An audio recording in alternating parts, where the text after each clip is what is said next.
Hello everyone, good morning. আজ 15ই August. সবাইকে জানাই স্বাধীনতা দিবসের শুভেচ্ছা। এখন বাজে 9টা বাজতে 5। আজকে আমি রেডি হয়ে গেছি, একটা হিলিং ওয়ার্কশপে যাব। সারাটা দিন আশা করি খুবই আনন্দ করব। কেমনভাবে কাটাচ্ছি তোমাদের সঙ্গে শেয়ার করব। আমরা চলে গিয়েছিলাম উপাসনা পার্ক, নিউ টাউন। এখানে চারিদিকে পরিবেশটাও খুব সুন্দর ছিল, শান্তশিষ্ট। আর এই যে ছিল সেই ঘরটি, যে ঘরটার একটা আলাদাই রহস্য। ঘরের ভেতরের পরিবেশ ছিল পুরো অন্যরকম। আমরা এখন ঘরের মধ্যে প্রবেশ করছিলাম। বাইরেটা যেমন শান্তশিষ্ট একটা পরিবেশ, আর তার ভেতরে ছিল একটা অন্য পরিবেশ। মানে সেই পরিবেশটা যে এর ভেতরে একবার ঢুকেছে সেই উপলব্ধি করতে পারবে, বাইরের থেকে বোঝা যাবে না। এখানে আমরা সবাই চলে এসেছিলাম, সবাই বিভিন্ন জায়গা থেকে এসেছি, আমরা সবাইকে চিনি না। গিয়েছিলাম আমি, আর সঙ্গে ছিল আমার বন্ধু শকুন্তলাদি, আর তার সঙ্গে আরও একজন গিয়েছিল, এনার নাম ছিল সুস্মিতা।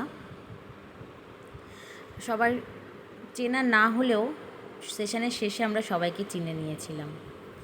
আর ইনি হচ্ছেন ম্যাম তনুশ্রী ম্যাম, যিনি হচ্ছে আসল হিলিং সেশনটা করাচ্ছিলেন। আমাদের এই ঘরের মধ্যে একটা জিনিসই বুঝলাম, আজকাল আমরা নিজেকে হারিয়ে ফেলছি। সেই নিজস্বতাটাকে ফিরিয়ে আনা বা ভালোবাসা। আমাদের সকলকে প্রথমে বরণ করে নেওয়া হচ্ছিল, তারপর সবাই আমরা মনোমুগ্ধ হয়ে তার কথাগুলো শুনছিলাম, নিজেকে উপলব্ধি করছিলাম, নিজেকে আগলে রাখা, নিজেকে ভালোবাসা, নিজেকে আলিঙ্গন করছিলাম আমরা। মেন কথা হচ্ছে নিজের আত্মার সাথে নিজেকে খুঁজে পাওয়ার চেষ্টা চালিয়ে যাচ্ছিলাম। আমরা খুব হেসেছি, কেঁদেছি, মজা করেছি। তারপরে আমাদের দুপুরের লাঞ্চ ব্রেকে ছিল আমাদের পোলাও আর চিকেন। আমরা একটু দুপুরে টিফিনটা করে নিলাম।